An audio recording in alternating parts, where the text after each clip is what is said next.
સીતારામજી મહારાજની અસીમ અનુકંપાથી ભગવાનના પરમ ભક્ત શ્રી હનુમાનજી મહારાજના આશીર્વાદથી આજે માધાપરના આંગણે જ્ઞાન ગંગા વહી રહી છે. તેમાં જેને ત્રિવેણી સંગમ કહેવાય, ત્રિવેણી સંગમમાં જમના, ગંગા અને સરસ્વતી ત્રણ જ્યારે ભેળી થાય ને આપણે ત્રિવેણી સંગમ કહીએ. જ્ઞાન ગંગા તો વહી રહી છે, સંતોના આશીર્વાદ છે, ભૂદેવોના આશીર્વાદ છે, અને સાથે વિષ્ણુ યાગ એ બીજી ગંગા છે, સંત વાણી એ ત્રીજી ગંગા છે. આમ ત્રિવેણી સંગમમાં વિષ્ણુ પ્રયાગ તીર્થમાં આપણે અત્યારે બિરાજમાન છીએ. ખરેખર ભગવાન કંઈ પૈસાનો અથવા વસ્તુનો વરસાદ નથી કરતા કે લો તમે આ વસ્તુને મેળવો ધનવાન થઈ જાઓ. પણ તમે જે ગાયોની સેવા અને પૂજન કરો છો, ધર્મનું જે પાલન કરો છો એનું ફળ તમને મળી રહ્યું છે. ધર્મનું ફળ એ નથી કે સંપત્તિ ભેળી થાય. ધર્મનું ફળ છે દૂર દૂરથી વિદ્વાનો આવી અને તમારે આંગણે ગામને પાદરે આવી વેદ મંત્રના ઉચ્ચારો કરે અને આશીર્વાદ આપે, આપણે ધરતી કરારે. એ છે ઈશ્વરની કૃપા. જે મહાવિષ્ણુ યાગનું ફળ, જોકે વિષ્ણુ યાગ તો ફેરિયા છે, નથી થતા એવું અમારું કહેવું નથી. ગુજરાતમાં થાય છે, સૌરાષ્ટ્રમાં થાય છે, અમે અમારા મંદિરોમાં પણ મહાવિષ્ણુ યાગ કરેલા છે. પણ કહેવાનો ભાવાર્થ એ છે કે વિધિ વિધાનથી જે વિદ્વાનો કરે છે મહાવિષ્ણુ યાગ એ જલ્દી થઈ શકતા નથી. લાખો રૂપિયાનો ખર્ચ થાય છે ત્યારે મહાવિષ્ણુ યાગ થઈ શકે. રાજા દાને પ્રજા સ્નાને, રાજા મહારાજા આવા યજ્ઞ કરી શકે, અથવા ગામ હોય 2-5 ગામના ભાઈઓ ભેળા થઈને સમૂહ કોઈ યજ્ઞનું આયોજન કરી શકે. જે આજે આપણા અમને ખરેખર પરમાત્મા આપણા હાથમાં 4 ફળ આવ્યા છે. એ આવતીકાલથી મંગળ પ્રભાતે મહાવિષ્ણુ યાગની શરૂઆત થશે. વિદ્વાન બ્રાહ્મણો પધારી રહ્યા છે.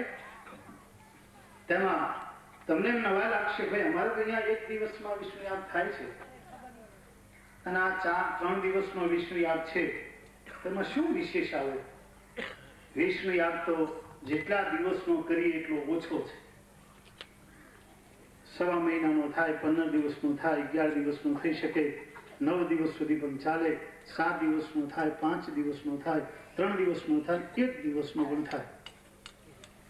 જે 3 દિવસનો મહાવિષ્ણુ યાગ છે એટલે મોટો.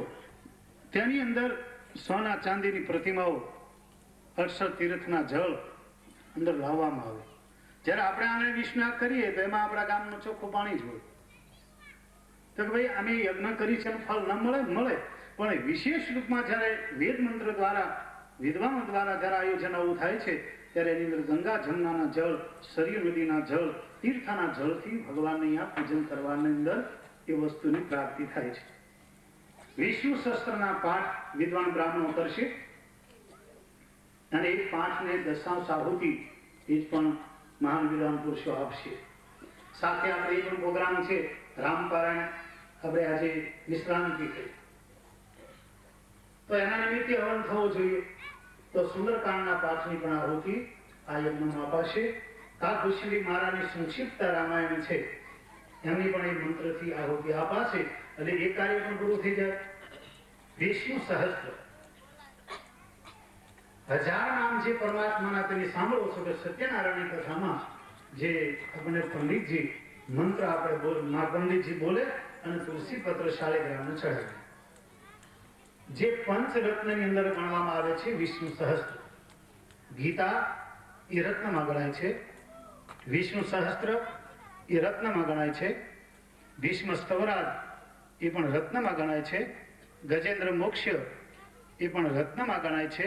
આવા જે પરમાત્માના જે સ્વરૂપો છે એ રત્ન આપણે આંગણે ઊભું છે, અથવા એ રત્નની પૂજા આવતીકાલથી વિષ્ણુ સહસ્ત્રનો પાઠ અને મહાવિષ્ણુ ભગવાનની પૂજા. એટલે આવા જે ગીતાની અંદર વર્ણન કરેલું છે, જે મહાભારતમાં ભીષ્મ પર્વની અંદર ધર્મરાજને શાંતિપુરમાં જે વિષ્ણુ સહસ્ત્રનો પાઠ સંભળાયો અને 5મું રત્ન છે નારાયણ કવચ, જેની ભાગવતમાં પણ કથા છે. આ 5 રત્ન ભેળા થાય એને પંચરત્ન ગીતા કહે છે. એ પંચરત્ન ગીતા મળે પણ છે દુકાને, કે એ પાંચે રત્ન તમારા પુસ્તક જો વીણવા જાઓ તો જડે નહીં, પણ આપણા વિદ્વાન બ્રાહ્મણોએ પંચરત્નની ગીતા પણ બનાવી છે. એ પાંચે વસ્તુનો તમે પાઠ કરી શકો. અને એ મહાદેવતાઓ તમને એમ લાગશે કે બધા સાધુ બ્રાહ્મણો મંડપ નાખી ખોટો ખર્ચ કરાવે, ખાવા ઘી તેલ મળે નહીં અને ડબ્બા હોમાશે કાલથી. એવું થાય ને, તર્ક વિતર્ક બહુ કરે. અત્યારે જેટલા જન્મે ડબલ વકીલાત ભણીને જ જન્મે છે. હાલવા શીખી ત્યાંથી પૂછવા માંડે કે મારા મંદિરે શું કામ જાવું, નાવું શું કામ, ટીલા શું કામ કરો છો, તો વકીલાત દલીલો ચાલુ થઈ જાય. જેવી રીતે આપણા સમાજમાં વ્યવહાર છે એવો દેવતાના સમાજમાં વ્યવહાર છે. કાલે ભૂદેવ બ્રાહ્મણો વેદ મંત્રથી દેવતાઓનું આવાહન અહીંયા મંડપમાં કરશે.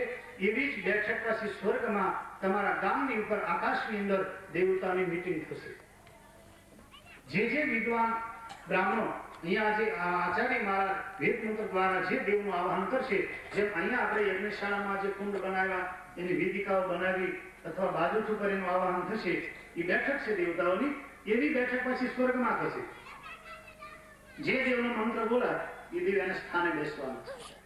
તમે જે જ્યાં પૂજન કર્મ કરશો એનું એ તમારું રક્ષણ કરશે. પૂજા જયારે પૂરી થાય એટલે શ્રીફળ હવન થઈ જાય 31 તારીખે, ત્યારે એ દેવતાઓ ખુશ ના માર્યા તમારી પર આશીર્વાદનો વરસાદ વરસાવે છે. તમે કહેશો તો તમે જોવા આવશો, બધા ફૂલડા પડે એમ જોઈએ ને, પણ આ વસ્તુ દિવ્ય છે, ચામડાની આંખથી ન દેખાય. જે માયિક પદાર્થ છે એ માયિક વસ્તુથી દેખાય છે. ચામડાની આંખથી આ દુનિયા દેખાય, પણ દિવ્ય વસ્તુને જોવી હોય તો દિવ્ય ચક્ષુ જોઈ, જ્ઞાન અને વિચારથી એ વસ્તુને આપણે જોઈ શકીએ છીએ. તો અહીંયા સભામાં જે યજમાનો બેઠા હોય એને ખાસ ધ્યાન રાખી જે હું સૂચન આપું એ તમારે જાણવાનું અને ઉતારવાનું છે. 3 દિવસનું વ્રત સંન્યાસ લેવાનો છે. બ્રાહ્મણ બનાવીને આ કર્મ શક્ય નથી. કાલે સવારે એ યજમાનોને બ્રાહ્મણ બનાવવામાં આવશે. બ્રાહ્મણ સિવાય આ કર્મ કરી શકાતું નથી. વેદ આજ્ઞા નથી અથવા જાતિવાદ પણ નથી. બ્રહ્મ જે પરમાત્મા છે એનામય બનવું હોય ત્યારે એમણે સંસ્કાર વિધિ કરવી પડે. વિદ્વાન બ્રાહ્મણ આવતીકાલે તેમને નામથી શ્રાદ્ધ કરાવી 10 વિધિ સ્નાન અને શુદ્ધ શરીરને બનાવી હૃદય શુદ્ધિ, શરીર શુદ્ધિ, પછી સ્નાન કરી અને પછી યજ્ઞશાળામાં પ્રવેશ મળશે. એટલે જે ભાઈઓને કુંડે બેસવાનું છે હવનમાં, એને સવારમાં જયારે અહીંયા આવે યજ્ઞશાળામાં ત્યારે સાદા વસ્ત્રો પહેરે. ઠઠારો ઓછો કરે. સાદા વસ્ત્રો પહેરવા શા માટે? વિદ્વાન બ્રાહ્મણો તમને પ્રાયશ્ચિત કર્મ કરાવશે, દેશ શુદ્ધિ કરાવવાની છે. દેશ શુદ્ધિ કર્યા પછી તમારે સ્નાન કરવાનું છે. અને સ્નાન કર્યા પછી જેવો તમારો ઠઠારો હોય મોભા ભરવાનો, એ પછી હારા કપડા પહેરો. એના માટે પહેલું જ પાણી ભરવામાં આવે છે.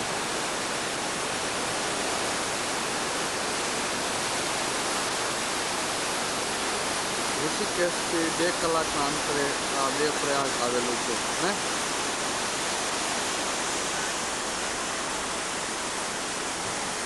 નીચે હાંડા લઈને પાણી ભરવા વિશ્રામભાઈ અને પંડ્યાભાઈ જઈ રહ્યા છે.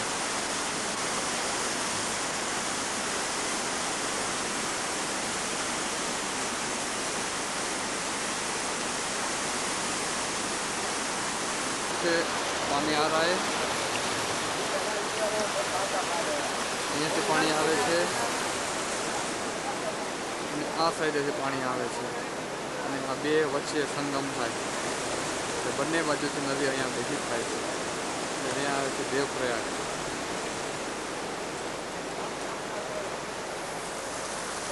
ત્યાં पहाड़ है, यहाँ से पानी आता है,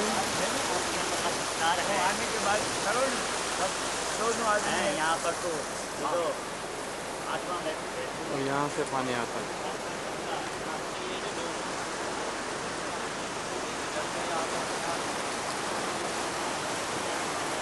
के साथ हम चलते हैं.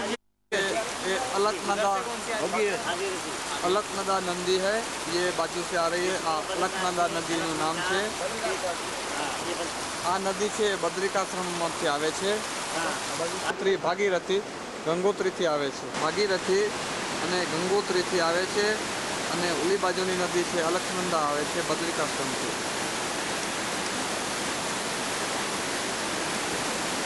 દેવપ્રયાગની અંદર આનું શૂટિંગ થઈ રહ્યું છે.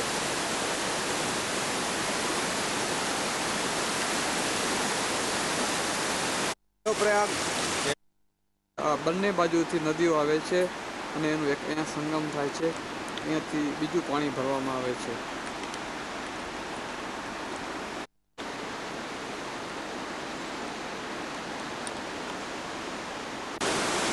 ત્યારે બંને બાજુથી પાણી આવે છે. રુદ્રપ્રયાગ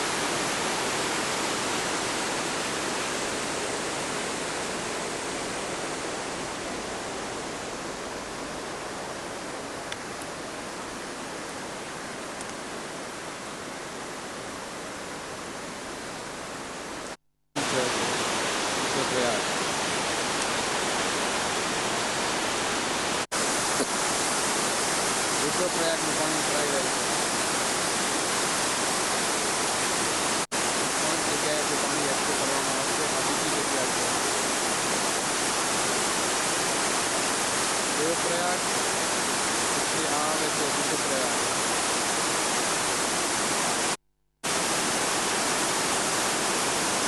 એક નદી આ બાજુથી આવે છે.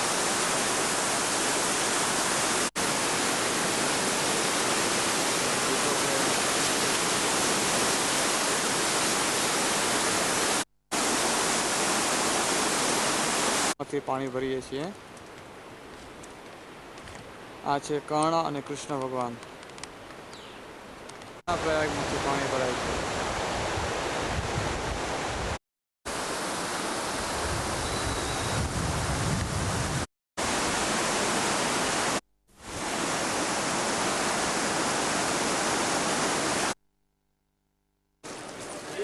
Hanya main 2 main.